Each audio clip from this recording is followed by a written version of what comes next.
Okay, this is the Wind Turbine and Alternative Energy Committee meeting. We want to welcome the viewers and our guest speakers today.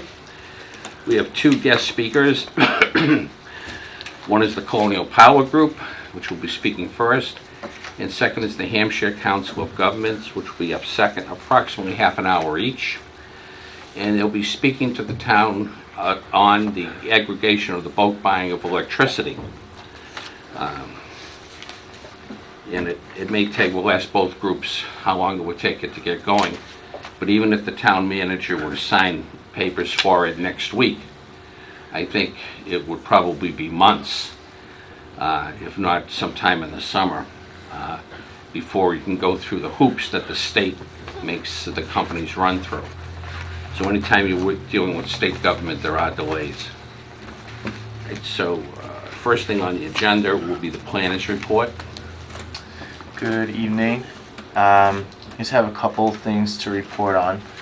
On November 20th, so the end of last month, I heard back from Matt at SED, and he let me know that they have, they're wrapping up a lot of construction projects. They have everything they need from the town to start the business plan, and when they begin that, he'll contact me. So I've been awaiting contact from him once again. When he does that, we'll put it on the agenda and open it up for discussion. Yeah, and we'll have details on, the items associated to the business plan then. Sure, and then we'll put it formally on the agenda. And a question came up last time we met about the fire department's training with wind turbines and with solar panels. And Chief Coleman informed me that Auburn is part of a regional tech rescue team, and a member of the department has been trained in rigging and repelling for fires associated with interior or exterior problems with wind turbines as part of that regional team. If a turbine were built here in Auburn, he would ensure that his team is trained to properly handle any type of fire or emergency at the wind turbine. As far as solar goes, they have been trained in hazards related to solar panels that are installed on residential roofs, but with the town not having any solar farms, they only have what they've read in sort of journals and that sort of thing. But if we ever got a farm, whether it be private or town, the town department would be trained to handle any hazards with that. Do we have any businesses that have put solar collectors up? I'm not aware. Can There's you some check on small that? ones. There's some small ones. The storage units down on Route 20 have them on their roofs. A few more I can't think offhand, but there are a few. I would like to see a representative from the fire department come in Okay. at some time in the future and talk in more detail about this. We'll put it officially on the agenda then. Okay. Anything else to report? That's it. Okay, let's move on to our first speaker, Colonial Power.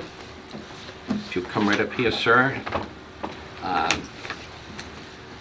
My name is Bob Plachukis, and I used to be a teacher. Dave, if you'll introduce yourself right around the room and let our guest speaker know something about you. David Delegarge there, retired electrician and assistant electrical wiring inspector in town. Jeff Mitchell. I'm wearing many hats, but full-time position as assistant DPW director. Nice to meet you. I'm Jack Barkas. I'm a retired laboratory chemist. And I'm Bob Plachukis. I'm the one who brought the aggregation to Auburn. A couple of years ago, we've been working on it in this committee to try to get the town to buy into it, and just recently they have. So we're hoping to move forward with one of the companies that we interview.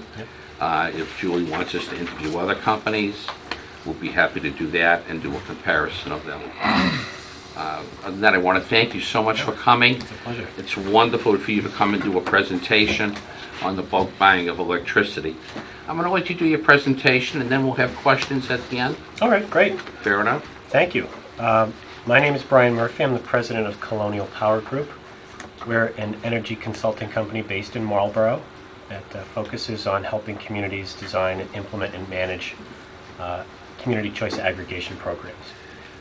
Before I get into some of the details, I do want to thank Eric and Julie and Bob for inviting us here tonight. We really appreciate the opportunity to talk about our experience with aggregation and what the town of Auburn might be able to do.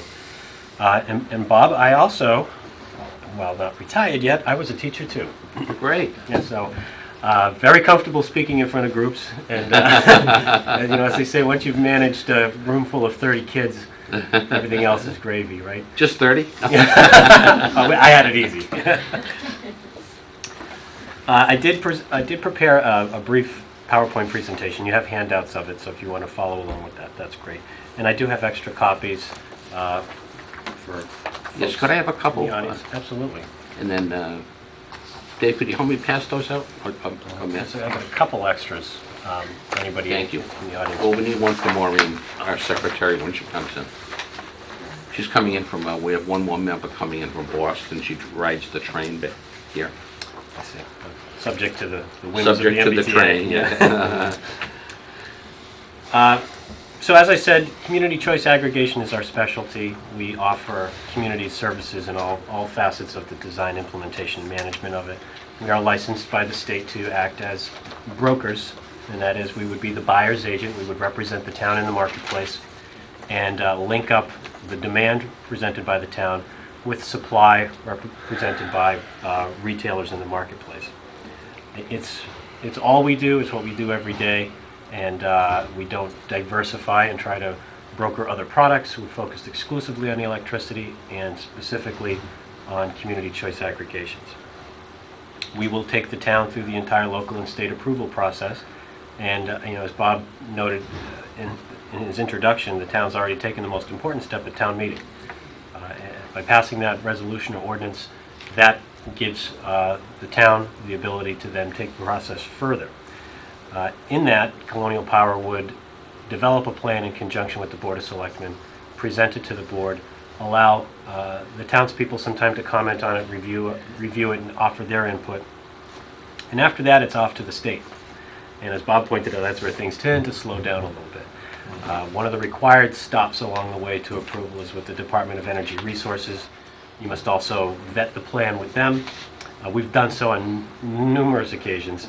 So we've got these plan documents down to the point where the DOER sees us coming in the door and they know what they're going to get. They're going to get the same high quality product. They look, I sometimes misplace commas and periods in there just to make sure that they're reading our documents.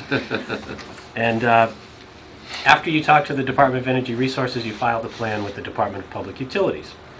And that's the formal legal process that would grant approval to the town's aggregation program. And lots of parties will chime in.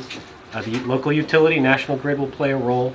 And again, they've been very supportive of the aggregations that we've launched in their service territory so far. So it's not, and this is important for you viewers, this isn't something competing with National Grid.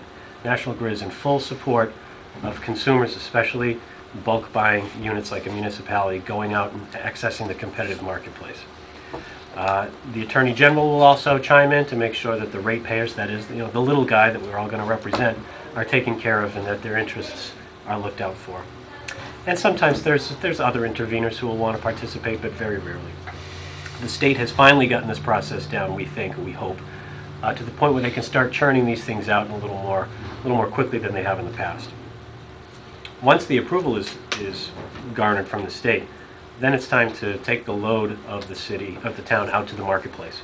And this is where we get the consumption data from National Grid, we add it up and we present it in a format to suppliers so that they can offer a good, accurate bid of what it would cost them to serve that load. And we bring multiple bids back. Ultimately, I think it would probably be the town manager's call. The selectmen would want to cede her the authority to execute an energy contract on behalf of all the consumers in town. Energy contracts, by their nature, can't be deliberated over a number of days. They need to be acted upon in a matter of hours. And so it's important that that authority be granted one person so that they can quickly sign it if they think it's a good deal. And then the customer education phase kicks in, and this is a really important piece. The central part of that is the opt-out letter that goes to every resident and business that's still on National Grid's basic service. And this letter, again, has to be, as part of your plan package, would be approved by the state so that its wording is carefully looked at by regulators so it's not confusing to consumers or misleading to consumers. It has to clearly state how a consumer can opt out of the program because, again, for your viewers, it's important to know this is an opt-out program. You're in unless you say no thanks. And there's 800 numbers that are associated with it, and we take the calls on your behalf. You can opt out through a website, you can opt out over the phone, you can opt out by mail. There's numerous vehicles that consumers can say no thank you if they choose to. We also handle all the enrollments and the opt-outs. So not only do we process the opt-outs, but once that pool of customers is whittled down to those who want to participate, they all have to be enrolled through various electronic processes, both with the utility and with the supplier that's chosen by the town manager. And once that's up and running, it's pretty seamless after that. It all appears on one bill. It's really just one single line item on your energy bill. The supplier services section will change from basic service to whoever the chosen supplier will be. And consumers continue to pay National Grid. They really don't have to, get off the couch to enjoy the benefits of the program. And we continue to monitor the program day to day. We interact with the supplier and the utility on a daily basis to make sure that the energy is being delivered and that the billing is being done correctly. As you can imagine, with the 13,000 ratepayers in town, you're probably going to get, there's going to be some issues, and you want to make sure those are solved quickly in the consumer's behalf. On the next slide, the third slide, you can see a list of our current clients, and most of these have active aggregations right now. There's only 2 on this list, Newburyport and Winchendon, which have yet to be approved by the state, but all the others have been approved by the state and are doing great. In fact, the city of Lowell, as an example, on the next slide, Lowell, Lancaster, Marlborough, three aggregations that I just want to touch on briefly so you can get an idea of what the experience of other communities is. In the town of Lancaster, the town has a town-owned solar array on an old landfill. And so they wanted to find a way to incorporate the solar renewable energy credits into the mix purchased by consumers. And so it was a real win-win. Not only are the RECs being used by the consumers in town, but the money from those RECs that the town would have to sell into the marketplace, they're getting a guaranteed income stream from that, and they're using that to pay down the bond that they borrowed from the federal government to build the array in the first place. In the city of Lowell, they opted to try to eliminate these high and volatile rates that are happening to consumers who are still in National Grid's basic service by taking a 3-year rate at a fixed rate. So they did a 3-year term, fixed it, and I would say, based on all the utility rates that are out there and the competitive supply offers that we're seeing from regular retailers, Lowell's probably get the best rate in the state right now. It's just under 11 cents, which is an increase from where it was in the summertime, but we all know what's happening to us right now. We're talking about 16 cents in National Grid service territory. So you look at a substantial savings for the city of Lowell in the next 6 months. And in Marlborough, they'd recently executed a 1-year deal. They just wanted to take the peak off of that nasty increase that's happening to consumers. So they smoothed it out over a year and offering people a fixed rate for a year. The next piece of that slide talks about supplier relationships. And here I want to emphasize that Colonial Power Group has brokered deals on behalf of our client communities with each of the suppliers that you see listed there. So we have strong working relationships with all the major suppliers that are willing to serve large groups of residents and small businesses. And we can state that in all the deals we've done with each of these, everything's gone smoothly. There are things, you have the occasional hiccups and some billing errors, but by and large, every one of these customers, these suppliers had to execute a contract that we negotiated on behalf of the town as very consumer friendly. And I'll give you an example of what I mean by that. If we didn't put this particular clause into the contract, the supplier would be able to market its services outside the aggregation. In other words, once they got the customer, they could start offering them other products on the side outside of the town's aggregation program. And so we instituted some language that prevents the supplier from ever marketing to townspeople without the town's permission. This is a town program, so the brand of this aggregation program is Town of Auburn, not Con Edison Solutions or Constellation or what have you. So it's important that we protect the consumer, we protect the brand identity of the town, and make sure that this stays and remains a town-owned program.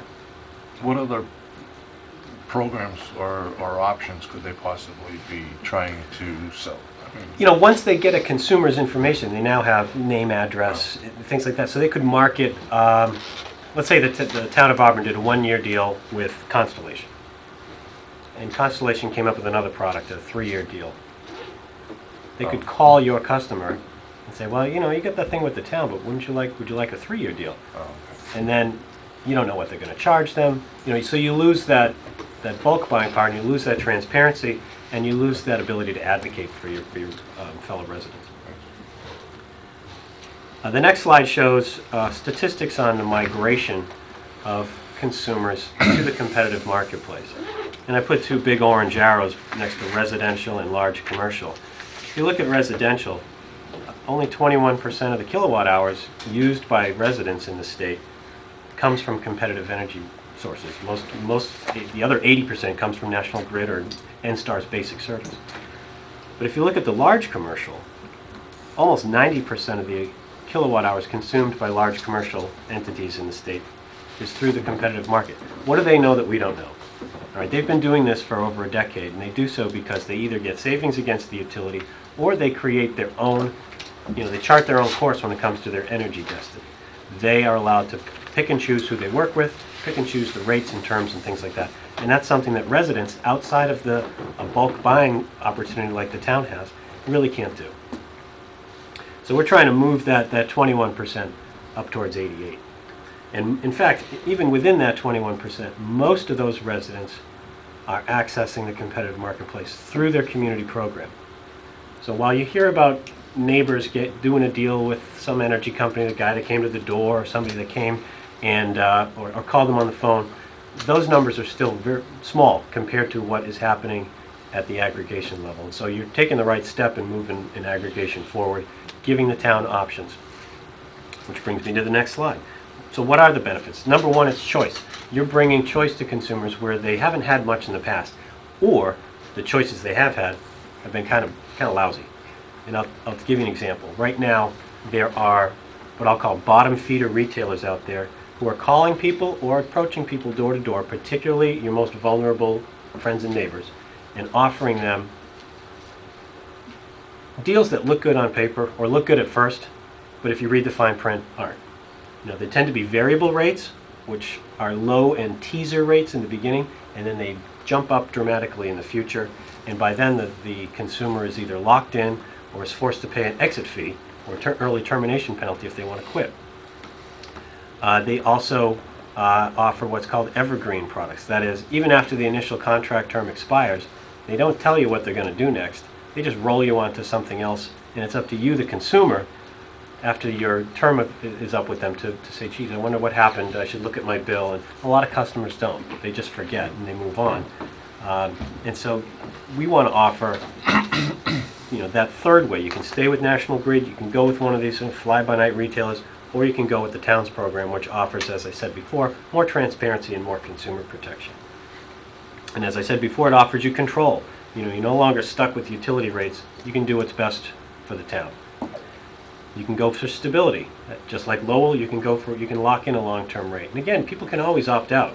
So you're offering a long-term option, but you're not hemming them in and not allowing them to make another choice for themselves later on down the road. And that's very different from what And others their present rate is? It depends on what the market is today as we speak, but I would say if you were looking for a one-year rate, you're going to get something in the 12-cent to 13-cent range. Another benefit, especially for those who are watching at home, is there's no tax dollars used here. This is something that the town can outsource to a consultant or a broker who gets paid on the back end if a deal is ever done, but it doesn't add staff, it doesn't add to the tax burden. So the property taxpayers aren't subsidizing electricity ratepayers, because sometimes those two aren't the same. If you own a home and you get electricity, yeah, you're a property taxpayer and an electricity ratepayer. But if you're a renter, you pay an electric bill, but maybe not a property tax bill. So we want to make sure that the costs associated with this are borne only by participating consumers. You could be a property taxpayer and opt out of the program, and wouldn't it be a shame if you weren't participating but you were somehow paying for something you weren't accessing? And as I mentioned before, there's no penalties for consumers. You can opt out anytime, whether it's before the start of the program or at any point afterwards. When can you join back in? Joining back in, for residents, the general practice is if they opt out and they want to get back in, it's really no problem. Because it's How much time has to elapse? no time. There's usually, Really? it takes a meter read or so to get people re-enrolled, because meters are read probably on 1 or 2 days a month here in Auburn. So if they opt out before the program begins and they call me up in 4 months and say, I think I made a mistake, can I get in? I'll get them in on their next meter read. So National Grid gets their start and end on National Grid and start on the program. Exactly. Yeah, there has to be sort of a clean break on the meter read with the utility price. They don't have to wait a year or two? No. Big business is different. If there was, hypothetically, let's say the Auburn Mall opted out, they can't call me in 3 months and say we want to get back in, because they represent so much energy consumption that the supplier would need to have predicted that they were going to join and secured that energy, or bought the futures for that energy ahead of time. So for residents and small commercial entities, it's not a problem, but you get up into the large commercial, and your plan will basically already say these are the rules for different classes of customers, because different classes of customers don't have to be treated equally. They need to be treated fairly. And for large customers who have already, as we know, accessed the marketplace time and again, we can't let them game the system and have residents subsidizing industrial rates. Well, that's different from our last speaker, so I want to note that. But that would be in the contract. Yes. How many times can they opt in and out in a given period of time? Well, again, for residents generally don't make that many moves. If they opt out, they tend to stay out. I'm just asking how many Yeah. times could they? Before you would say you're a nuisance. That's a good Once. Yeah. Honestly, it's never happened more than once or twice. So hypothetically, it could happen. They could do it every meter read. It would be, they're the ones that are going to get the most confusing electric bill, though, because it's going to say National Grid, then it'll say some supplier this and supplier that. And so the likelihood of there being a problem with their bill would go up if they, chose to make decisions every month that bumped them in and out of a program. Do you show what National Grid would be charging for the same time period? Yes, in fact, that's part of the letter, as approved by the state, has to have a quite apples-to-apples comparison. The letter that goes home has to say, this is the town's rate, this is the utility rate, so that people can make a quick visual connection between, what the utility rate is versus the town's rate and what the length of term is. That could change the next year, but National Grid might beat you the next year, right? It's possible. I'll give you an example. In the city of Marlboro, they did a one-year deal that mitigates the pain this winter, but gives them a likelihood of being slightly higher than National Grid's basic service in the summer. What they're looking for is assessing the program after the year and saying, all right, how did we do? Nobody can predict the energy market. You're always backward looking and saying, well, did we save money? Was it good for the people? And when you have an aggregation program, at the end of a contract, you don't have to extend with that supplier. You can put your foot back in the market and go with another supplier, or if as long as you're not suspending it merely for reasons of price, you can go into temporary hiatus, provided you're not doing so simply because of pricing. Well, right in there, this question fits right in, if you don't mind it. How is your buying of electricity, time-wise or money-wise, different from what National Grid is allowed to do? Yeah, it's a good question. They are required by the state to purchase 2 times a year. And each time they purchase, these purchases happen in March and September, they buy 50% of their needs for the following 12 months. So you get a slight layering effect But that means their rates change. You know, they buy in March and then the new rate goes into effect on May 1st. They buy in September and the new rate goes into effect on November 1st. So that's where sometimes, you know, they do a good, no, I would say they do a good job, but sometimes, you know, a broken clock is right twice a day. You know, they got to buy twice a year. Hey, sometimes the market's in their favor, sometimes it's not. They don't care. They go, you know, it's the second Wednesday of every March and the second Wednesday of every September, and whatever the market is, that's what they buy, and they pass it on to the consumer. When you have an active agent working for you in the marketplace, they can say, hey, hold on, market's high right now, let's hold off. You know, let's wait, see what happens. Or you can devise a completely different buying strategy. You know, you don't have to follow National Grid's methods. They just came up with that. In fact, all 4 utilities in Mass do something similar. They just do it at different times of the year. There's as many buying strategies as you can think of. Utilities use one. If you want to use theirs, that's fine. But we would encourage you to think a little differently and say, what's best for the town? You could look to what municipal utilities, who traditionally have much lower rates than those of us served by investor-owned utilities, and mimic their buying strategies, where they buy blocks of energy for longer terms, and they buy from specific resources, but they don't buy 100% of their needs, and they float a little on the market. So they create a very diversified mix of how they buy energy, and tends to create much more competitive rates. I hope that answered your question. No, it clarified it because it's something that really needs to be clarified. Yeah. Because people want to say, well, why can't National Grid get the same prices as you do? That's right. Well, like you said, if prices are high on this second Wednesday in September, you can say, no, I'm not going to buy it, That's right. and National Grid has to buy it. Yeah. You know, one of the funny phenomena that we observe is that the energy market, the market tends Was to... that correct, what I just said? Yes, absolutely.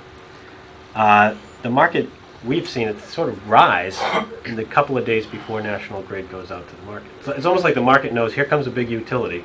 Let's get the prices up a little bit. Of course. Of course. Now, is that something that we would set up as the town group on when we would, or would you, as the broker, make a recommendation? on We when? would work with you on that. You know, we want to make sure we accurately represent your interests in the marketplace. So we wouldn't say, hey, we've got a strategy, take it. You know, we want to work collaboratively on it so that what we did on your behalf Would accurately that be part of the agreement? Would that, the buying strategy, would that actually be part of? It's not generally part of any of the plan documents. You want to leave your plan kind of like the Constitution. You want to leave it kind of vague, so to give you flexibility, because your minds might change, you know, and strategies could change. Right. So it's something you tend to do over time, you know, in conjunction with your consultant, and you try it, and you're like, oh, we like this strategy, let's keep doing it, or that didn't really work out, let's go for something different. Ask a question? Absolutely.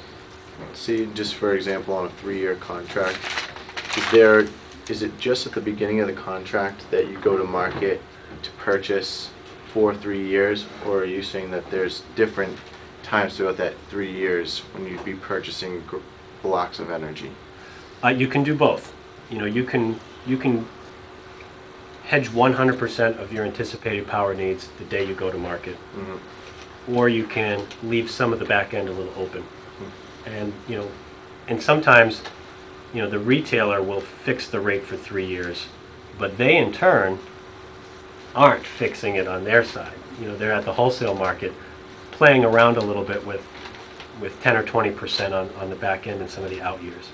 And that's what they, you know, that's just them playing with money and trying to, you know, use options and strategies so that they can make more money. But it really, it's whatever you want. You want us to leave, you know, block 75 of it and float 25, we'll do that. And you know, for residents, you know, I tend to be a little more conservative. I think that they are looking for stability. You know, a lot of people on fixed incomes, they want to know what's my budget for power going to be, and they don't want to see too much fluctuation. 6 months has been, you know, about the tolerance level for people. That's the utility strategy. But we think the opportunities are there to go longer. Maybe not fix the price for, you know, do a 10-year deal with the supplier, but don't fix the price for 10 years. You know, fix it, you know, 100% for 3, 50% for 5, and then, you know, once you get closer to those outer years, you start to layer in more hedges to lock in the price then.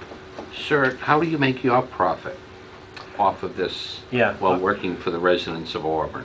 Now, our fee is embedded in the consulting contract that we would have with the town, and it's generally a per kilowatt hour charge. So it's a function of how much energy is consumed by the consumers that participate in the program. And while that's a kind of an unknown number, because people could leave the program and that, our revenue would go down, but, we have done this enough times that we can model and anticipate roughly what the value of the contract would be to us, and where we would need to peg our per kilowatt hour charge in order to cover our costs and our margin. Could you help me out a little with that, because I'm just a simple man, Sure. and the last gentleman told us it was 1/10 of one Penny. 1 penny Yeah. on every kilowatt hour. Yeah. How would yours compare to that? We're all the same. So that's basically what it is. It's 1/10 of 1 cent on a kilowatt hour, Correct. and that's your only payment. That's our only payment. And your motivation to keep us buying from you is that you get us a good deal. That's right. We're your agent. We don't cozy up to suppliers. We treat them pretty harshly, and we say we represent the town, and we try to negotiate the best deal we can for the townspeople. Thank you for asking that, because we're trying to do a comparison between all these companies. Sure. And I think that gives us a good one right there, Eric. Yeah, that's good. But thank you for clarifying that. Oh, you're welcome. Now, actually, while we're talking about all of that, where does this fall into 30B, the procurement laws? Yeah, that's kind of a gray area. Both on your end, Yes. as well as the purchasing of electricity? I'll take the second part first. The good news is the energy contract itself is completely exempt from 30B. All right, so you're not going to, we will do an RFP for you, and we'll call it that, but it's not really an official 30B RFP. It's just, we have some forms and, spreadsheets and things. We put the load data together, we send it out to market, we get the bids back, and we show them to Ms. Jacobson or whomever. Consulting agreements depends on who you talk to. Several years ago, the Inspector General recommended that towns that were looking to engage consultants like Colonial Power use the 30B process because consulting was seen to fall within the vocabulary that needed 30B treatment. The last year, the year before, there was a Supreme Judicial Court decision that seemed to call that into question and said, no, energy broker contracts, which is what, you can call us a consultant, you can call us a broker, and it depends on what you want to call us. If you call us a broker, you don't have to 30B it at all. It's determined that what we provide is energy-related services, which are specifically exempted in the 30B law. And our discussions with folks at DOER and DPU, so far they've been agnostic about it. They don't seem to care. They just want to make sure that the town had a process, like this, and that they could document it. But it doesn't have to necessarily follow 30B. When in doubt, we say to towns that are a little skittish about not using 30B, we say then use it. It's a little more work for the town because there's a burden on the procurement officer, but if it helps some CYA for the townspeople, then by all means go for 30B. Okay.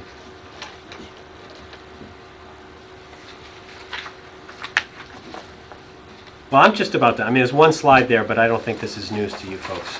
The consumers would still receive their bill directly from National Grid. There's no secondary billing. And the town doesn't, or the consumers don't take any liability for the transmission and distribution systems. That's still maintained by National Grid. Utility provides all the same services they did. They read your meter, they send you the bill, they respond to outages. I've had one consumer call and say, well, my neighbor's staying on basic service, but I'm thinking about going with the city's program, but I'm a little nervous if the power goes out. Are they going to fix his house first? And it doesn't matter. It was a good question. Good question. But the guys in the hard hats are out there just getting the lines back up. They're not going, well, I don't know. I don't know. Eric's house is served by that town program. We're not going to fix it. Now, is Ngrid allowed to charge any different prices because they're not supplying the power through this agreements? Another good question. No, no. Their distribution rates are regulated by the state, so their costs and their margin is all built into that, and it applies to everybody they serve in Massachusetts. Okay, the distribution rates Yes. are regulated, Yeah. but what about administrative? No, customer charges and administration costs are all baked into the distribution side of your bill. Oh, It's, that's why even if you don't consume a single kilowatt hour, it still costs you $4 a month, to be a customer. So, and that's where they that's where they make their I money. wish my bill was that. If someone has another company they've already hired, How do they get out of where it? do they stand? We're getting that a lot in the city of Marlborough. A lot of people made a choice in September or October, and all of a sudden the city sent the letter home, and they said, I didn't get a letter. I said, I can't send you a letter because you're not on basic service. Oh, but I just switched. How do I get into the city's program? Well, you have to cancel with your existing provider. You have to call them up and say, I no longer want your service, and make sure you're not paying an early termination fee. Yeah. That'll wipe out any savings you get by going with the Right. local program. That's So fine, yes. consumers really got to be aware of what they signed and talk to their supplier. And sometimes, I'll tell them to call the supplier and say, hey, my town's offering this. Can you beat it? And then get an even better deal. And we should probably let the townspeople know as soon as we look like we're going forward, any kind of target date, when it does go forward, so people won't be switching over to the Yeah. alternative companies, you know what I mean? Oh, sure, education, he said that you would help us with that too? Absolutely. I mean, Yeah. if we know in 6 months the letter's gonna be going out, we should probably notify the town. I was thinking a flyer in the tax bill might be a good start. Yeah, we've worked with towns to give them flyers that say, we know that there are energy offers out there. Beware. Read the fine print. If you have any questions, call our consultant. They'll give you a dispassionate answer about the deal you signed. And if and by the way, the town might have a program coming out soon. Just to shoot something across the bow of every consumer so they know that. We'll have to discuss that because inserts in the tax bills, I think, does cost the town, That's true. money for the inserts. Yeah. But maybe the town will have, I don't know what it is, how much it is per page, but I've been through it, so. As a taxpayer, that's not one thing I would have objected to. You're saving me $100 on the other end. Oh, Right, absolutely. Yeah. But But if I could, to go right Jeff's point, ahead. Then I have another question. our experience has been, if you roll it out too soon or you say something that's going to happen and it doesn't happen for another 6 months, it's ancient history to most consumers by Right, then. yeah. They moved on to the next big project that's facing the town. So the education tends to happen in a brief but really furious flurry of activity right around the time the program launches. That's where we find that the message resonates best with consumers when it's all happening at once, and there's something in the paper, there's something in the mail, there's something on a billboard, there's something, a community event, the senior center, and so on and so forth. Well, the reason I say this is that it was said at this meeting by someone that this could happen quite quickly. And I don't think it can happen quite quickly. I think we're talking about months. I mean, if Julie Jacobson, the town manager, decided to go with this, and the select board decided to go with this, we're still talking about into the summer, next summer, Yeah. maybe the beginning of the winter. You know, We're talking about months to We go are through talking the months. state. The next opportunity you would have to roll out a program would be May 1st, because you want to roll it out roughly when utility rates change. In your national grid, that's May 1st and November 1st. And even if you started, today's December 1st, you have, what's that, 5 months to get it out? That would be tight. That means having the plan vetted by the Board of Selectmen and the townspeople, then submitted to 2 state agencies, one of which, or both of which, are going to probably have new regimes. 6 months right there. Yeah, exactly. We have a new governor. We have a so new maybe governor, new so there'll staff be members. new staff members. And then you've got to have 30 days for people to opt out. So they got to get the letter in hand and give them the statutory 30 days to make up their minds. So we're talking about the fall, at the earliest. If you want to play it safe. I mean, we would do everything we could to get you in and out of the state. If we did it right away. If you did it right away. We're ready to go. I'll tell you that, Bob. We've got everything queued up because we've been doing this so much. But I just I never the want to people- overpromise, and Right. not be able to deliver that. I want the people listening at home to know that we want to do the best for the townspeople, but they have to know what the time period involved is. Yeah, Don't get up false hopes that this winter, I mean, I just got my electric bill the other day, and I was unpleasantly shocked, Yeah. I wasn't shocked, because Yeah. I had been given some heads up that it was a raise on not October 2014 spill, but rather the high point of last year. So to That's me, right. it wasn't a 33% No, it's more like a increase. double. Yeah, more like a 90% increase. Yeah, that's a good point. So it was just a little bit of playing with the statistics and percentages, with the numbers. I did give on the comments, citizens' comments, heads up to people to budget the large amount at the last select board meeting. That's right. And when my bill came through, I'm glad I did now, because it was that larger figure. But someone has solar. Yep. What can you do for them? That's great news if they have solar. That means when they're a consumer of energy, they pay the town's rate. When they're a net seller of energy, they get paid the utility rate. So, all things, crossing our fingers, if the town's rate's lower than the utility rate, isn't that nice? They pay cheap. They pay cheap when they have to use, and they sell high when they need to sell. So, solar panels aren't, the consumer isn't affected other than in a positive way through a program like this. Yeah, that's why I wish we had the wind turbine up now, because this is its mass when it produces the most electricity, Yeah. and the rates are the highest. Exactly. Yeah.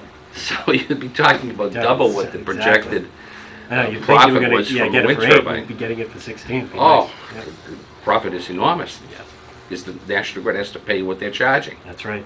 Wow. So solar, if, let's say that they weren't using all of their electricity for solar, Then if the solar offset 90% of their needs, then their bill is can only... they get the other 10% from you? Yeah, it'd still They be, can't, okay. anytime they're a net consumer of energy from, the utility system, Yes. they would get the town's rate. Just had one more question. I just wanted some clarification on the outreach that, the Colonial would provide, Yeah. as far as services. Like, is it just the letter, the opt-out letter? Are there, things online? Do you do Facebook or? Good question. We would prefer to operate through the town's existing website and outreach structure. It would be confusing for a consumer to get something from Colonial Power. We tend to stay in the background. Again, it's a town-branded program. The next important player in it is really the supplier, because they appear on the consumer's bill. It doesn't say Colonial Power on it, it'll say, XYZ Power, whoever you contract with. So we tend to be in the background. Okay. We take all the calls. We do the mailing.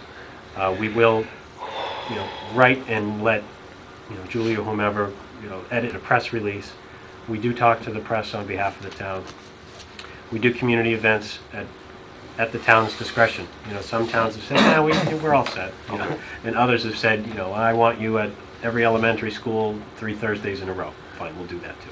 Okay. So it's really, every town has a little bit of a different... Public meetings and stuff. Yeah, public meetings. You would go to school committee meetings. Absolutely, yeah.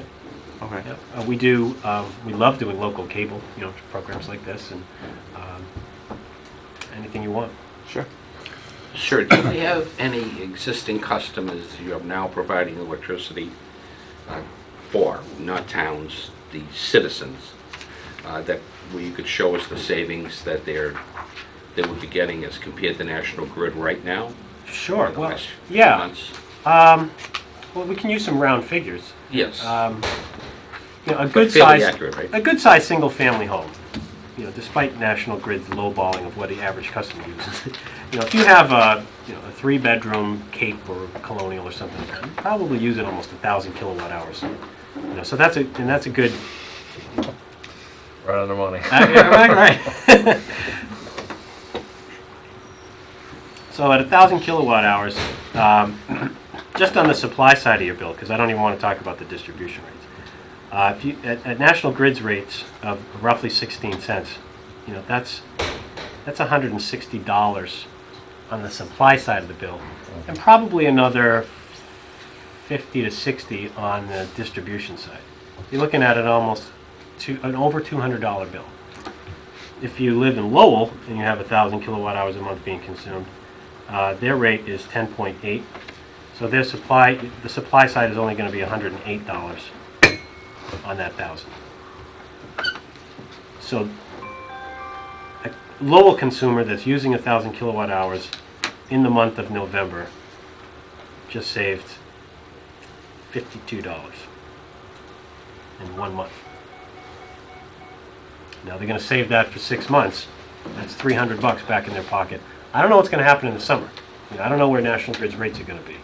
If they go to 9 cents, yeah, now they're losing a little bit, but they saved 6 cents in the front end. If they lose 1 or 2 cents, they're still netting out ahead at the end of the year. So that's, is that the kind of example you were looking for? I mean, I hate to be... We want to know how vague. much money we're going to save. Yeah, all right. It's a basic question. Yeah. Now, when you get to market, even if we could get you there in May, I don't know. I don't know what the market's going to be. Yes, right. But you're not going to start a contract at a price higher than National Grid unless for some reason you want to go completely green or you want to do this, something that incorporates a town-owned energy facility, and that you need the investment in order to amortize debt on it. But the rule of thumb is when you go out to market, you go out lower than the utility, because that's that's what people want to see. They don't want to see a notice in the mail that say, we're going to charge you more than National Grid. Okay. Are there any other questions? Are there any questions from the audience? I notice we have Selectman Dan Carpenter out there. Don't do a moderator. Okay. I know you have another speaker, and I know I've gone over my allotted time, and I apologize for... No, we were asking the question. Eric has a key to the building, so. That's what Paula wanted to know. And the It's person in open the till corner 7 does. Right? Yeah. Great, listen, I want to thank you so much for coming. Pleasure. Nice It to was meet you all. it was a pleasure to have you, and we've got a lot of information. If we want to call you, do you have cards you can give the committee? I may have in my briefcase. You do have my contact information in the PowerPoint slide. Okay. Eric also has my contact information because I sent him the slides earlier. Wonderful. All right. So if a committee member wanted to call you, Absolutely. and what about afterwards, once you're established? Do we I don't want talk? to talk to you. Do we talk to a machine? Yeah. Like we do with National Grid, or do we get people? You get people. Yeah, and you get It'd people be in. refreshing. I know. And we hear that from customers all the time. They're calling this number and they think they're going to get a call center and who knows where. Yes. Right. And and there we are with our Boston accents, and we'll, if they come out and read your meter yet, so and they're like, where are you located? We're like, we're in Marlboro, and they're like, oh, that's Yeah. great. So we try to offer and pride ourselves on the retail user customer service experience, because if they're not happy, that reflects poorly on the town, and then that reflects poorly on us. And so it's important to us that your residents and business owners get treated like kings and queens. Are there any other questions? Thank you so much, Brian. Nice presentation. Thank you. Appreciate it. Thanks a lot. Thank you, Bob. Thank you so much. And if we could welcome Hampshire Council of Governments right up to the table. If we're all going to speak, we'll make room for you. I'll just push over and we'll... Couple of more folks. If we Sure. could. Eric, can you move over a little so they can come in and join us? Small town, we'll have a small family meeting here.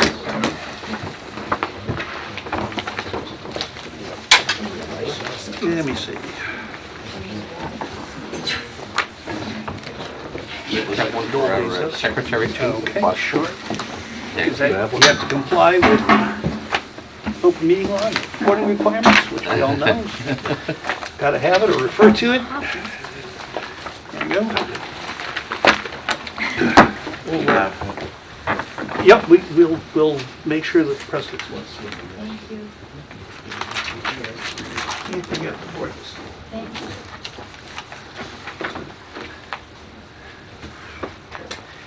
Okay. I have a couple of more left here, so. May I have an extra one then if someone else wants it? Thank you. There you go. My name's Bernie Kubiak.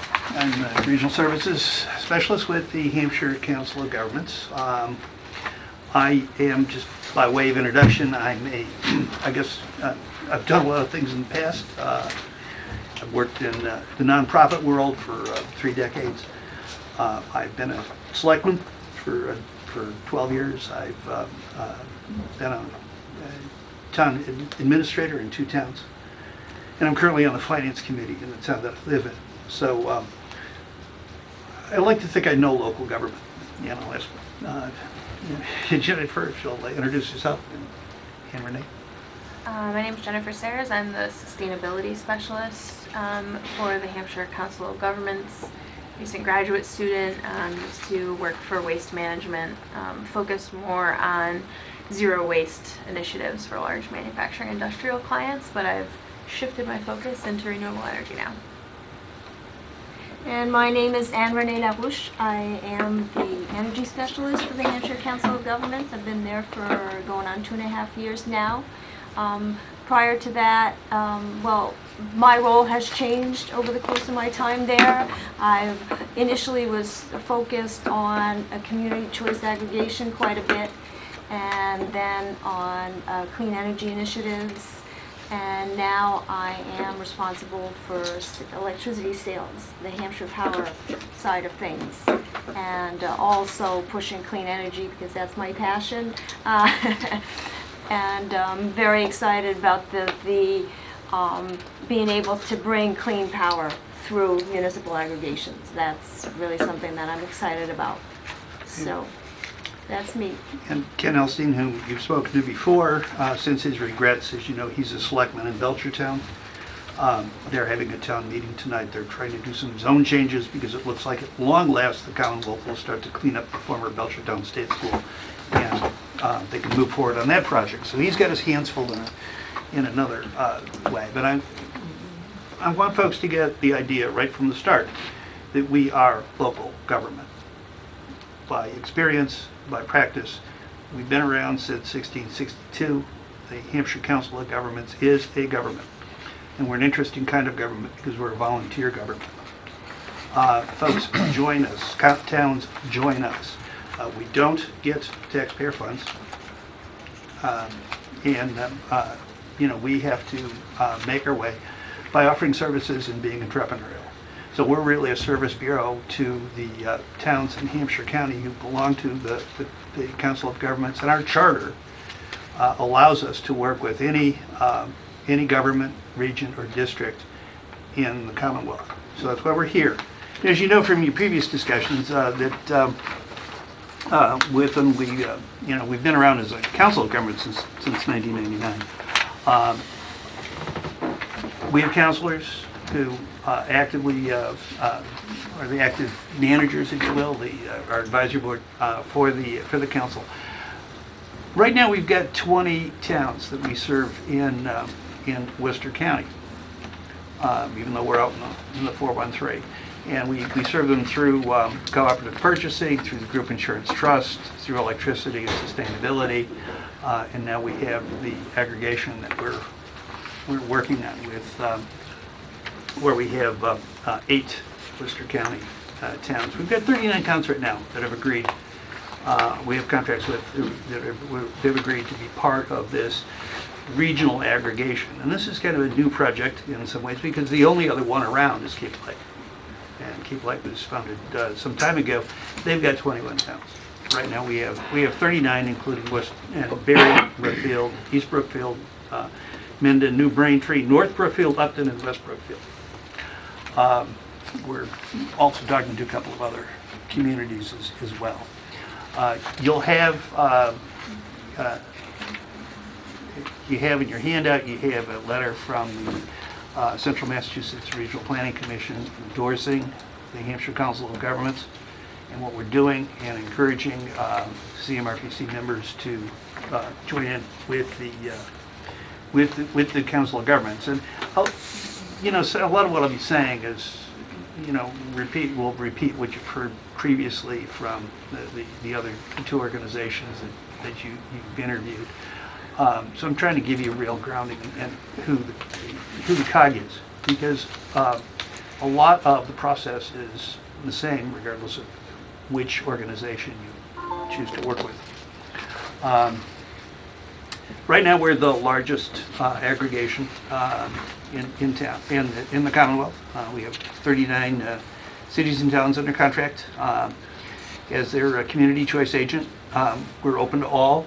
We're hoping to continue to grow the program because town by town. And we do work, by the way, we only work with towns on this. We don't work with individual citizens or individual businesses. The contract is with the community, not with individuals. So as we build this, I mean, we have about 156,000 people right now that in those towns, in those 39 towns, and we're trying to build that. Part of this, and a great emphasis on this, it's been an emphasis of the current administration, will likely be an emphasis of the incoming administration, is to keep money local. And one of the reasons why you've got an active interest in wind, people have an active interest in solar. The town I live in, Amherst, we just did a Solarized Mass. We just participated in the Solarized Massachusetts program. We're very proud that we have the greatest number, absolute number, and highest percentage of households that are going to be going solar. The benefit of that is keeping the money local. Every time most of our energy is produced out of state, the money goes out of state. If we can save people $20, $30, $40 a month on their electric bill, that stays here. It's money that they can use, that they can put in the bank. It's money that they can use to go out to supper. It's money for clothes for the school kids. So that's the thrust, and that's really what I think you need to look at when you're looking for an organization to work with you. Is that money going to stay in the Commonwealth? How much of it's going to stay in the Commonwealth? We're a local organization. We've been on Main Street in Northampton since 1662. We're not going anywhere.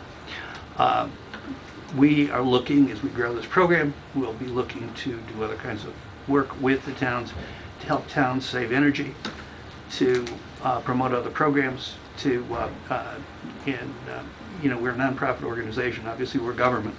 We can't earn profit. So any kind of surpluses can get redirected back to energy-saving programs. We do that now. Yep. So would that be one difference? Are you going to get your payment for helping us as citizens in that 1/10 of a cent per kilowatt hour? Do you charge the same thing? I can talk to you a little bit about that. Our rate would be either 1/2 of 0.5 mils or 2 mils, depending on the circumstances. The Council, Hampshire Power, and the Council of Governments, we're a broker, but we're also a supplier. And it depends on who's doing the supplying. If we're the supplier to the aggregation, then we're going to charge a lower rate. If we are simply functioning as a broker, we would charge the 2 mil. The bottom line here is, and we can't lose sight of this, the bottom line here is doing the best, getting the best rate possible for the citizen. And we'll give you a chart at the end that shows you what we've been able to do right now as a supplier in terms of getting the best rate for the citizens. And so that's what you want to look at. Who's driven to do that, and where does the money go? So we've got this little bit of a differentiation here. We're going to go out and find you the lowest rate. And if the lowest rate happens to be because we're a supplier, then great.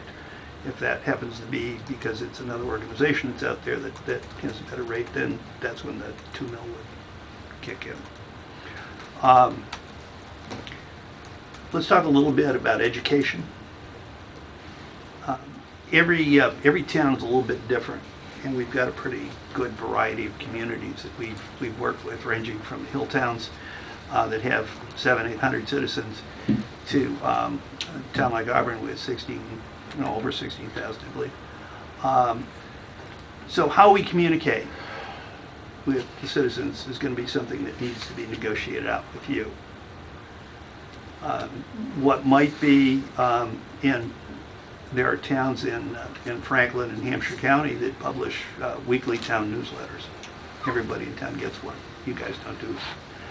But you have Community Access Television, you've got a website. Community Access Television does interview programs, they do some investigative work. So there's some other opportunities there. So we need to figure out with you how best to communicate with your citizens. Everybody gets the obligatory letter. It says, here's in this case National Grid, because we also have Wamico customers. In this case, here's the National Grid rate. Here's what we're going to charge you. Here's your 30-day opt-out. Everybody gets those letters. Everybody has to do that. What we need to figure out is how best to communicate with the citizens of Auburn beyond that, and that's where we work with you.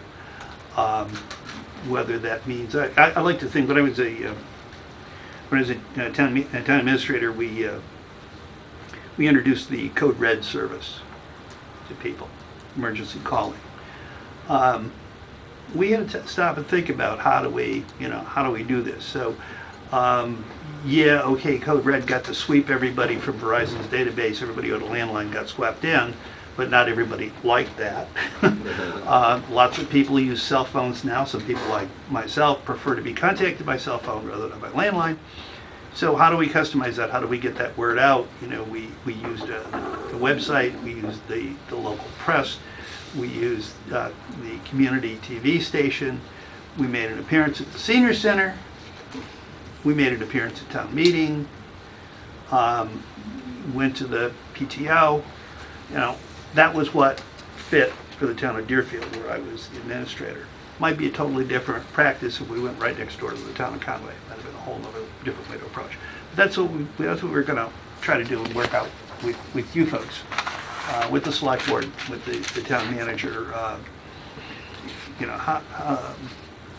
We're gonna look at Auburn and say, does the town of Auburn want to create and implement green custom programs? You're going to look at the handout here and you're going to see Lancaster and Lowell. Hampton. Lancaster and Lowell got mentioned earlier as a supplier to those programs. We buy SREX from Lancaster. I think that question came up when we were a couple of weeks ago when you were interviewing about what happens if the town puts solar on the capped landfill. Okay. Separate issue. We can work with you, not under the aggregation, but on a separate arrangement to help with that process of establishing the solar farm, if you will. We buy SREX. I'm putting the solar that's going on my house when it's up and functional, hopefully early April, because there were so many participants, we all got pushed back in the install. Brian, you just mentioned to the audience, so for the listening at home, what that is, the SREX. Those are sustainable renewable energy credits. Those are credits that you get if you're using wind energy or solar energy to generate electricity. And it really depends on how the town sets up that solar farm. If you have a land lease and you're an off-taker, that's one way. If you own it, that's another way. So we'd have to, I don't want to get too far into the weeds with this, and it's something that Jenny can chat with folks about at another time. But to let you know that we're a service bureau and we can work on that with the town. Again, we won't try to sell other products to your citizens. I think that was a great point that Mr. Murphy mentioned. You really don't want somebody coming in who can then try to sell up or do a brand extension. You want to make sure that the town of Auburn's name is on this and that there's quality control, quality assurance here. We've worked with those communities to to come up with alternatives, and you know, Lowell wanted a 100% green. Worked with them to supply that. It's a little more expensive to do 100% green, but that's what they wanted. Some other towns have said to us, well, you know, can you add another mill onto the charge and then send that money back to us to fund our energy conservation programs in our communities? And that's another thing, that's a possibility that we can do. You know, that we have some flexibility. We're fully licensed and accredited. We're, as I mentioned, we're a competitive supplier, we're a broker. We have our renewable portfolio standard, which my colleagues can speak to in much greater detail than I can. Our office is in Northampton on Main Street, where it's been since 1662, the courthouse. You're not going to get a call center in New York or Columbus, Ohio, or Bangalore. Yeah, You're going to or get somebody. You're going to get somebody in Northampton. In the 401, you have to call the 413. No, there'll be a toll-free number, so you don't even have to call the 413. It's really our goal is really to work with the town to save money for your folks. Sure, is that again talking to a person? Mm-hmm. Okay. Yeah. Could be me, actually. I'm going to skip the last couple of pages because it's stuff that you've already heard. And in terms of your mention, Bob, about timeframes, I think, yeah, late spring, early summer. And we're fairly well along, but we still have to go through we're still working with the Department of Public Utilities, with the group of towns we have, and then there's an add-on here. There will be some more add-ons. So yeah, I think I would agree with the timeframes you talked about earlier. They make you jump through a lot of hoops. Yeah, in particular because you know, any law that's written has a certain degree of abstraction, and it also allows for a certain degree of decision-making on the part of regulatory bodies. And you have three bodies involved in this process. You have the EG's office, you have DOER, you have Department of Public Utilities, and the authorities and the rulemaking vary between those three. Now, we're at the point now where we're talking to the DPU. Everybody else is happy with what we've done. So we're hoping to be able to wrap that up. You have some contact information on the back. You have the letter from CMRPC, and you also have the spreadsheet that shows you the rates we've been able to produce as a supplier. Now, you get that standard... Is that something the TV can put on? If I gave you a copy, could you project it on the television? He tells me he doesn't. Be too small. No. Yeah, Okay. I asked earlier if you had a document camera, and unfortunately, we can't work it. But this is what, you know, this is the current rates. Now, there's always that disclaimer, you know, when you go to your broker, that, you know, past performance doesn't necessarily reflect future results, and you guys have heard this now for, this is probably the third, maybe fourth time you've heard it, that each time you go out, it's a new market, and things do vary.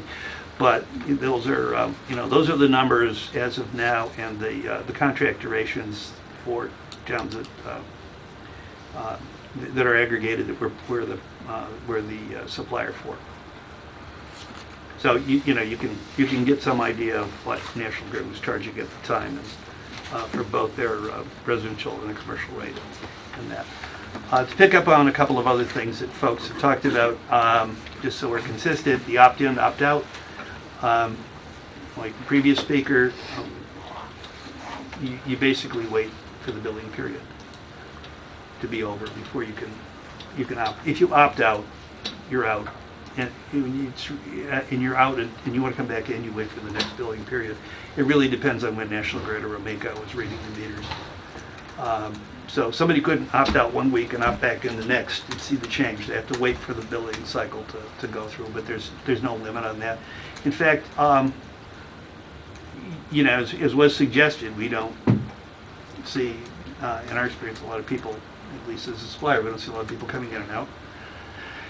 And the law of large numbers, it all sort of smooths itself out. And I think, as with the previous speaker, if there is a large customer left in Auburn who's not contracted for their energy, we probably want to set up rules for them. So you want to dampen things down. You don't want a big, huge energy user coming in and out a lot. Most of the time, folks will come in and they'll look at it. They're looking at it over the course of the year. Consumers are a bit more sophisticated than some of the marketers give them credit for. They understand that electric rates fluctuate and that they can look at it over the course of a year or 2 years and see how things smooth out. So that's that's kind of where we're at. And again, you've heard a lot about process and going out to bid. And, we're a broker and we're also a supplier, so we're in both ends of the both parts of the game in that regard. So we can contract with and purchase from any of the organizations that are allowed to sell electricity in the Commonwealth. So in terms of the 30B versus 25A versus do you need procurement, not. We're a government, so we shake hands.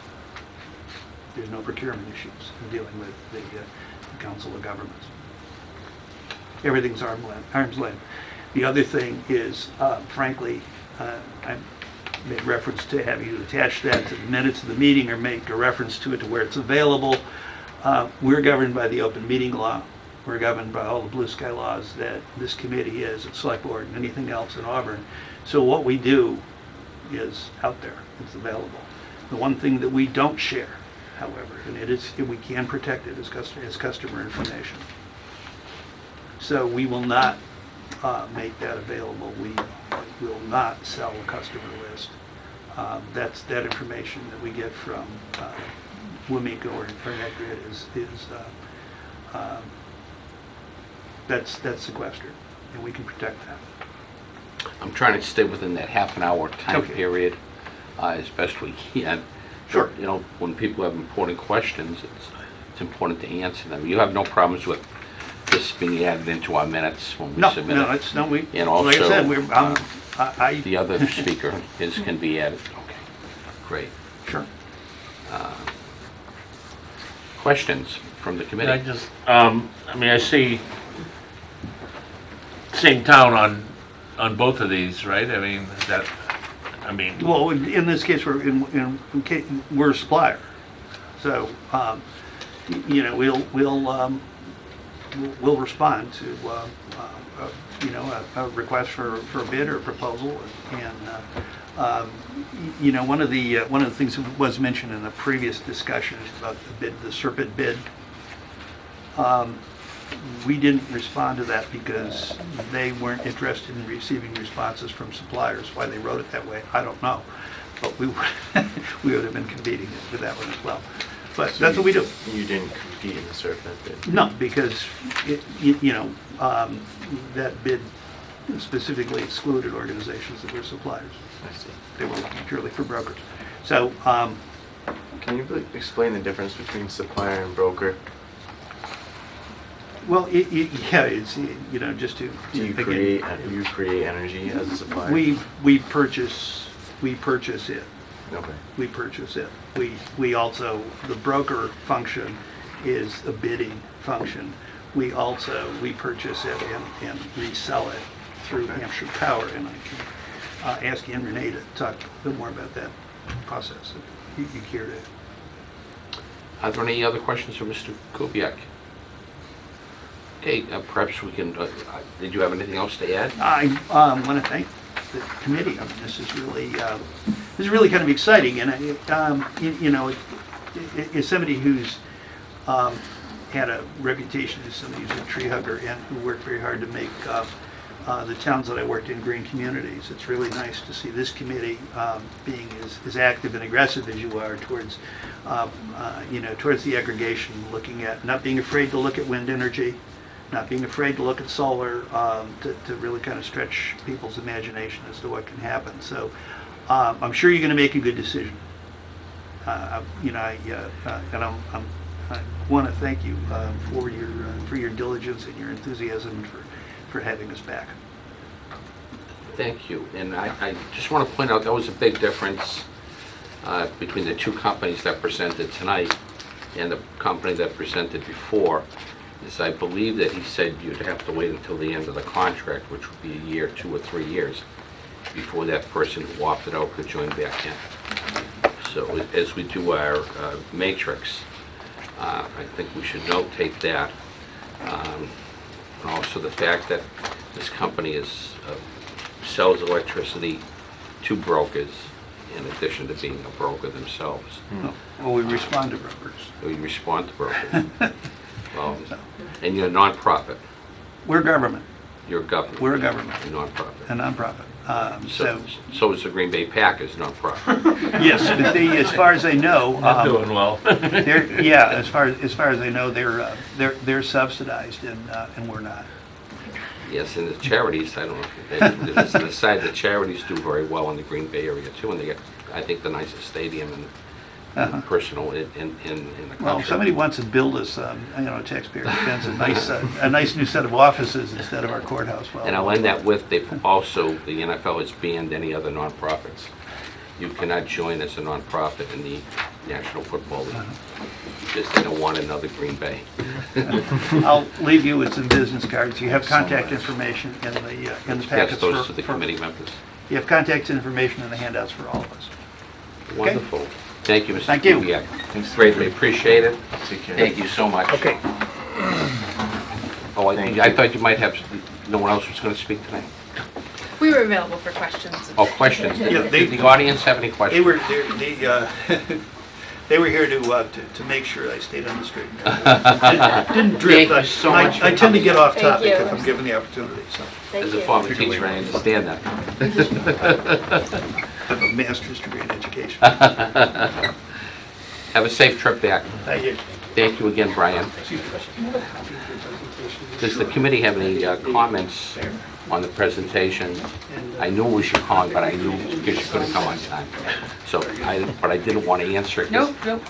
Thank you. You're wonderful, Maureen. You are. Anything that we need to consider in looking at these? Jeff, what do you think? Some interesting stuff. Absolutely. Yeah, it saves us a buck. It's not a bad deal. Oh, yeah. Yeah. My only concern, I mean, you made comment that they supply as well as broker. Sure. I have a concern with that. You know, them trying The to, concern be, being both. You know, are they truly going to, you know, is that, is You're a there? captive audience to them. Yes, kinda, you know what I mean? Mhm. I mean, apparently they do, you know, comparing what you had said, you know, Yeah, I You're mean, on I'm looking both- at you're on both- Lowell, Terringham, yeah, it's not making Terringham. sense, you're on both lists, but there's suppliers on one and brokers on Yeah, another. yeah. That's my only concern, not saying that it can't work, right. but I just, in the back of my mind, I have a little bit of a concern that their heart and soul really won't be in it, searching for other companies. I could be totally wrong, but a lot of I times, don't, a lot of Yeah. times when I don't agree with you in this case, but no, that's Yeah. that's fine. That's fine. And like I said, it's just a concern I have because a lot of times I understand. if you the have a concern. consultant doing a bid package, they're exempt from bidding on the package. You know what I mean? Right. That type of thing. And You know, did he say that? Did I hear that you hire them from one or the other to either be a broker or your supplier, and No, that the charge is different when he was talking about If you use costs? them, if they buy for you, they lower their costs. That's what he said. He said So the the charge cost so- changes. yeah, if they have both After. the broker and, I think if they're both the broker and a supplier, It lowers the cost to us. the broker price goes down, correct? Yeah, I think he that's what charges less money. That's what I understood. Okay. Right. So I was hearing like, okay, you either hire us as your I think I broker wrote or it as down. your supplier, and then the cost changes. But perhaps it was. No, we went from .05 to .02. Yeah. It's the difference. Mm. 300. So, I mean, that can add up over a period of time. Yeah. We do know that they do business in Massachusetts. We know that the previous company has no business in Massachusetts yet. It's coming from another state, as I'm sure other companies will, as National Grid. We know that Colonial that came today with Mr. Murphy, that they are presently doing business in Massachusetts. And the reason I bring up that point is you have to understand how government works in Massachusetts and have patience with it. Look, I'm still waiting for our, you know, I mean. Everything takes years time. that- Yeah, everything takes time. So but knowing that that those hoops have to be jumped through, I think it's important until the town, and the town already knows because you're dealing with other governments all the time. Right. And having to wait. I mean, in private business, which I was in also, I don't wait that. I mean, if I don't get a quick response, I don't do business with them. Yeah. It's very different in government. So, you don't have a choice in this case. So do you see any other differences between the companies? I don't see any staffing differences. I think they're all willing to hire more people as they need them. I like the fact that you can call a person on a phone and you don't get hit 2, hit 3, hit 6. Yeah. Yeah. You can actually talk to someone. Yeah. That seems to be the case with all of them. All 3, I believe, Yeah, said they the do. same thing, which I think is great. Yeah. Um, The sense I was getting from the first company Yep. is that their public outreach component is more robust, and I just was wondering if others got that sense too, if I was just hearing. I think they all sounded robust to me, and they're willing to basically do everything that we usually do, and then beyond that. Right. And if the town comes up with a creative idea, I don't see a difference in any of the 3. Okay. The It first sounds like company, we'd have a brainstorm, Yeah, brainstorming sure. session of Yeah. how we're gonna present it to the public and. I would hope we when- would do when- this in this yeah, committee, Joe. Yeah, that's what I mean, Yeah. once we decide to go forward, when it's gonna be done, how it's gonna be done, whether we're gonna have precinct meetings, we're gonna have, obviously, it's gonna be on the, local access, it's gonna be on the website, I'm sure that it would be on Twitter and Facebook and Newsletter, what newsletter and whatever, yeah. all the usuals, but we have to go beyond that. Yeah, oh yeah. And, but You know, I think a if meeting at the senior center, I think, you mentioned, one of them mentioned, I think that'd be an awesome idea. Yeah. And I You know think what the I mean? school committee meeting Yeah. is a must. Because you meet a whole different group that may not be listening to select board meetings. Right. Right. So That's true. you hit one group with one group with the other, some overlap.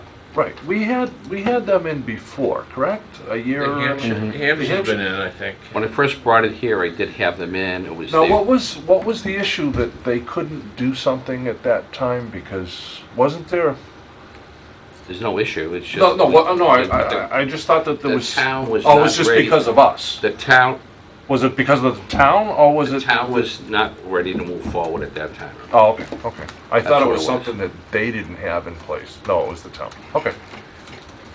They have, I don't know, they now have 39 towns they represent, which means that every select board in every town meeting in those Western Mass towns had a vote to choose them, to represent them. Right. That's a lot of select boards, and that's a lot of. Well, actually, now, with our votes, do we have to go back to town meeting, or town meeting authorized? I think the Julie has manager- the manager, has the That's power where right the- now to sign a contract. That's what I thought. Okay. Yeah.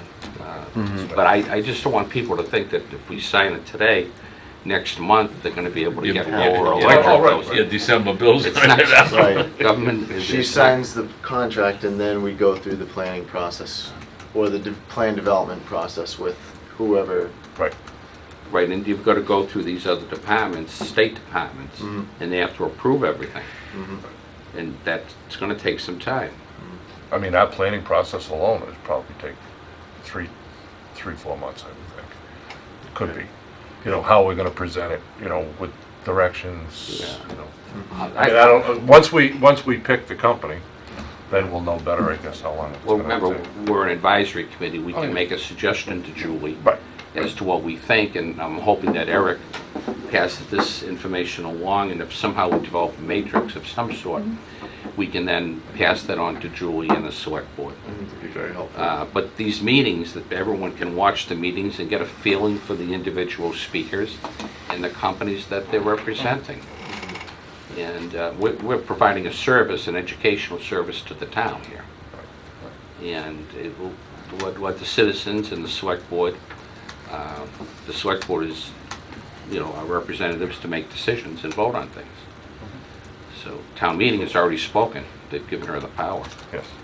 Now it's just I don't think we'll go too far wrong with at least two of the three companies. Right.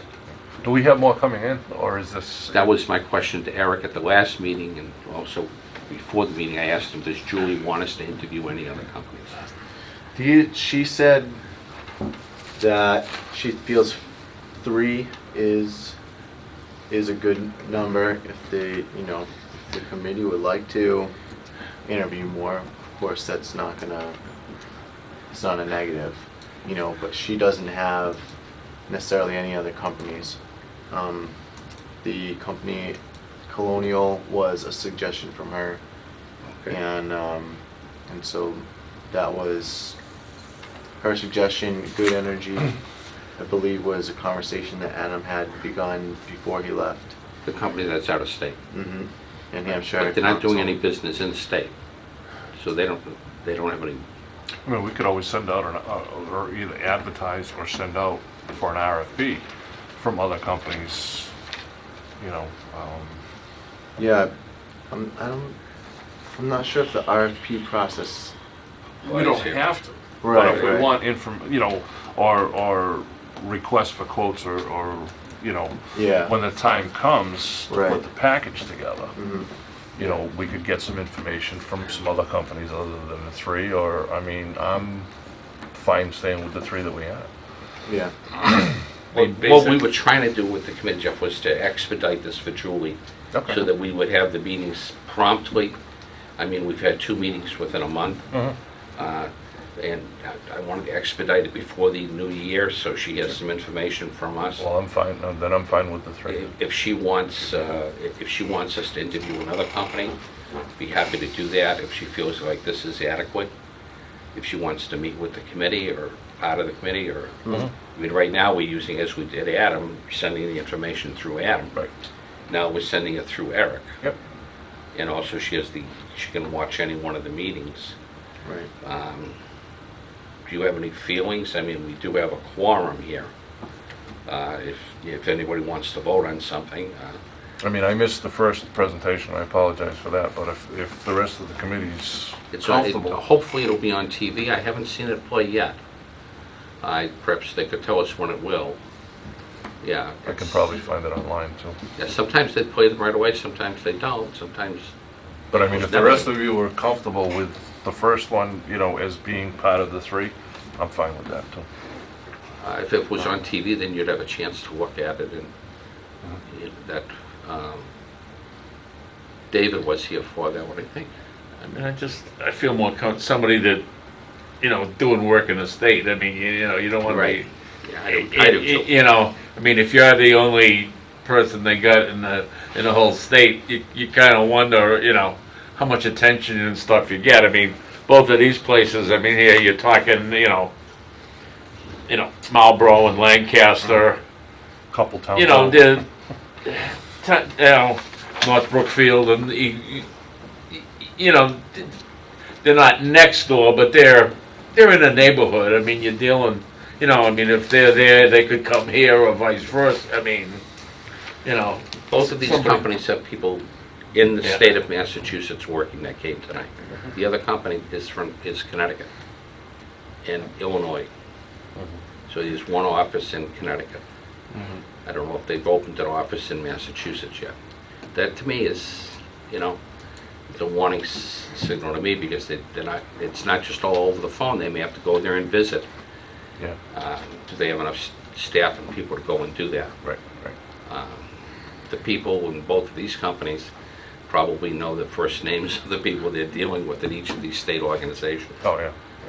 And have already been submitting paperwork and have They an know idea. process. They know, like you mentioned, the Massachusetts process. Yeah, it's, you know, it's an animal unto itself, so Yeah.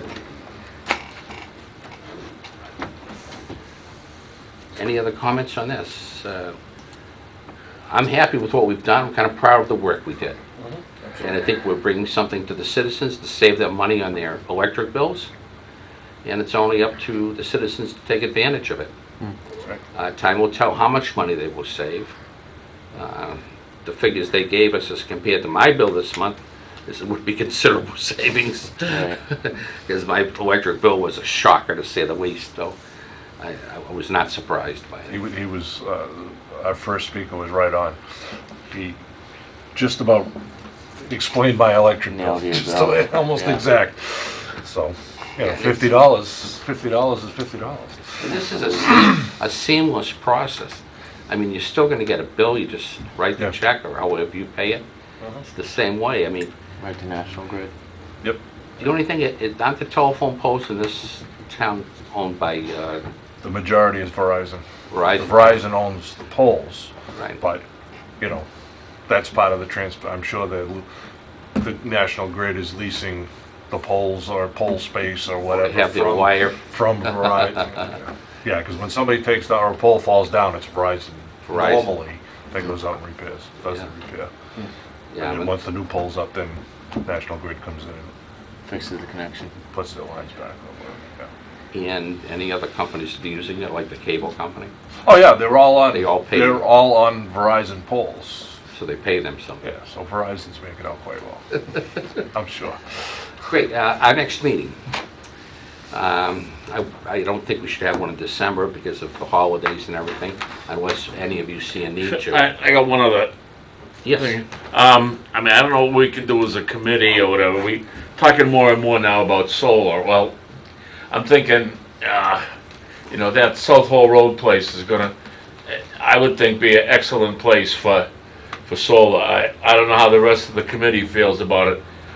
I would like to send a letter of encouragement or discouragement or whatever to the selectmen that they not take the $1 million of the brilliant, you know, free gift, you know, that we're going to get that ties up the land, because that, I mean, you know, we've talked a lot about putting some solar and stuff up there, and we take that and, you know, we get squadouche out of that. I mean, I've never heard of a process where somebody paid 35 cents and, you know, got the whole dollar for it. I mean, I think if the town is paying for the land, you know, we should be able to, you know, to use it for town, not someone, you know, if they took the $1 million, they wouldn't, there'd be no opportunity at all, you know, to put the solar up there. So I mean, at least, I mean, I'm speaking that way. I mean, if the rest of the committee agrees,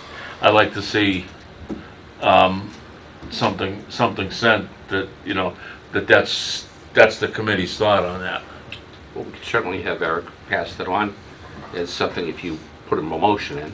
Okay. And then if someone seconds it and All we right. discuss it and, I'd make a motion that we send a letter to the selectmen that they decline the very generous offer of the $1 million and still buy the land, but with the, you know, complete town fund, without the $1 million donation.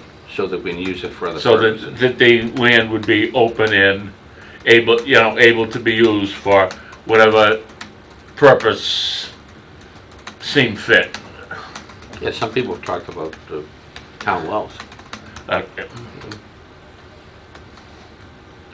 mean, at least my, you know, the only thing you could put up there are walking trails. Well, you know, if the town's gonna pay $1.8 million for walking, I mean, we got walking trails up at the Pappas Center, we got a track at the high school, a track at the rec center, and plenty of sidewalks in town. I mean, I don't think, you know, 1.8 million of town money is a good investment for, you know, for walking trails.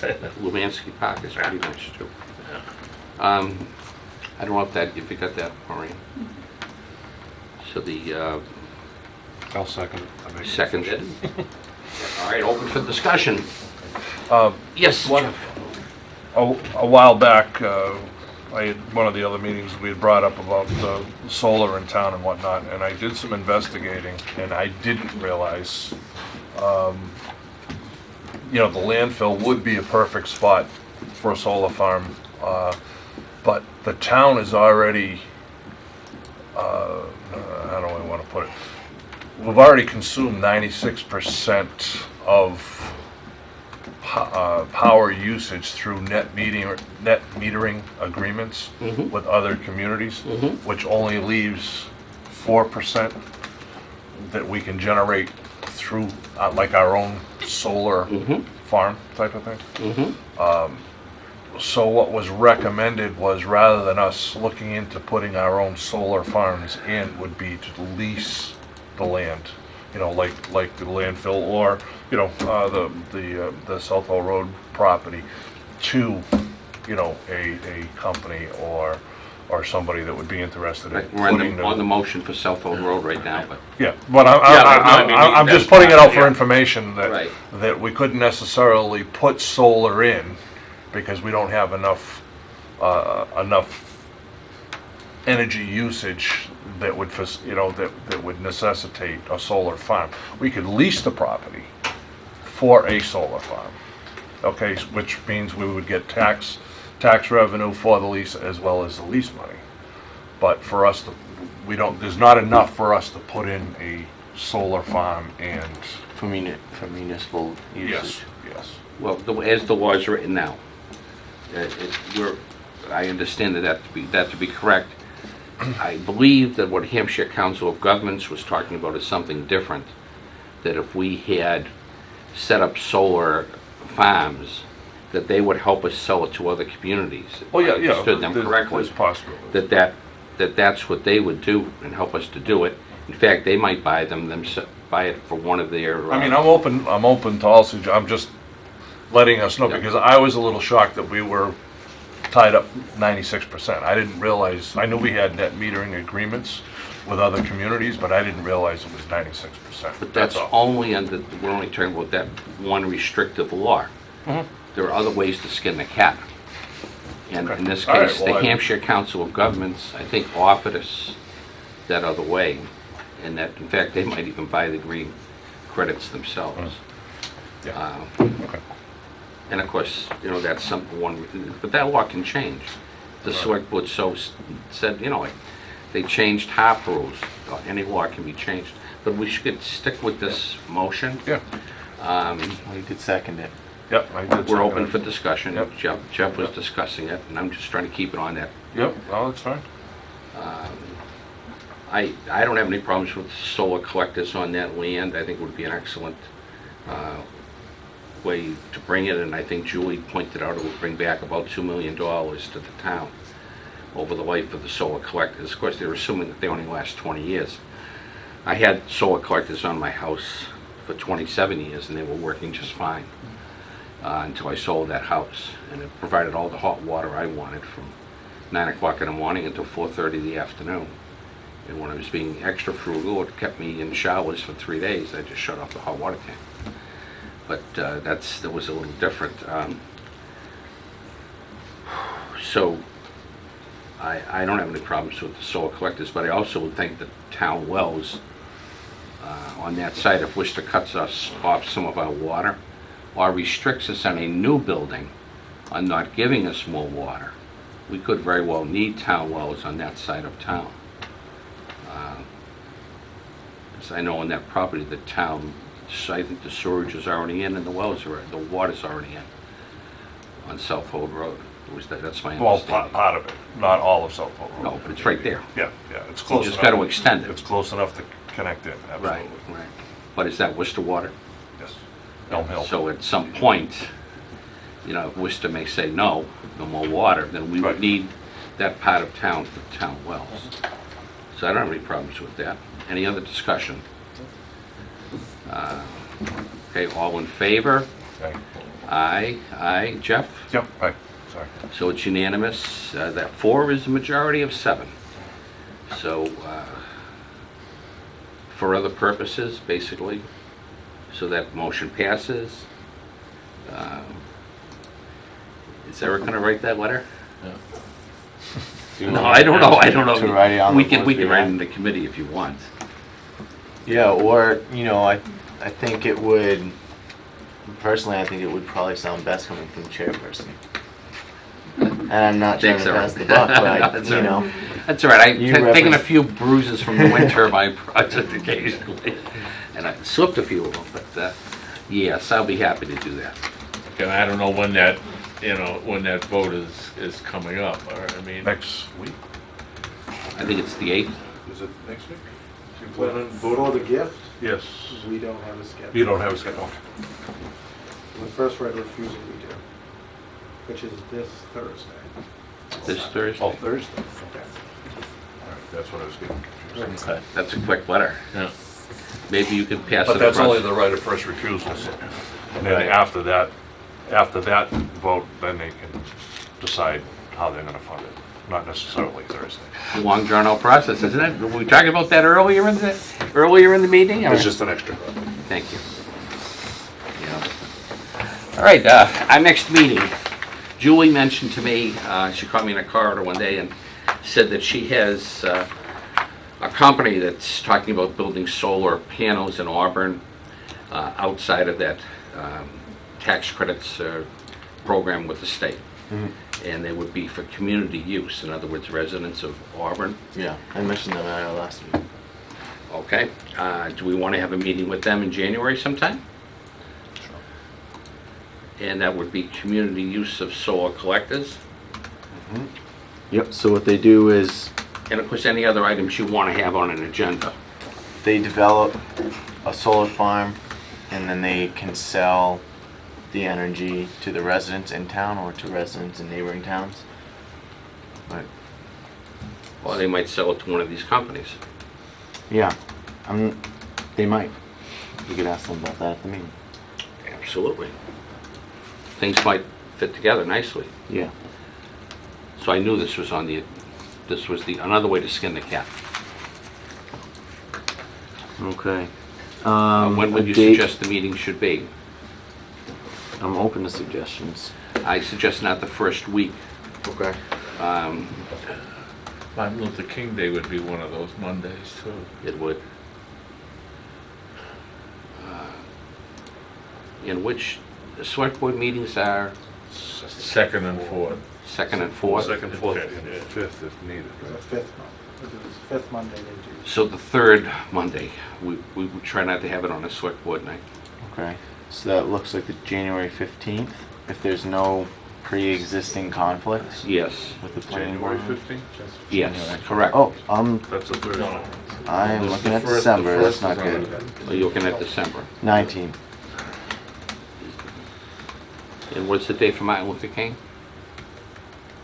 The 19th. The 19th. Is it? Probably be the 19th. It's either the 12th or the It's the 19th. 19th. I'm guessing it. I According think to it's my the third calendar, it's the Monday. 19th. Well, all right, how about the first week in February then? Does it have to be Monday? Well, we're trying to help Eric out. Oh, because he's on the clock. Yes. Yeah, you missed a couple of those meetings, so he asked us if we would, Yep, no, that's fine. Accommodate That's him fine. and- That's fine, that's we're fine, trying to help him out. that's fine. Yeah. So if that's okay. If we really want to meet in January, I could be flexible, but, you know, might be easier It'd to be keep it tough. on one day. Keep it on Mondays. Yes. Like I said, we're trying to help you out, Eric. Oh, you guys are doing great. Who knows, maybe we'll have a new planner by then.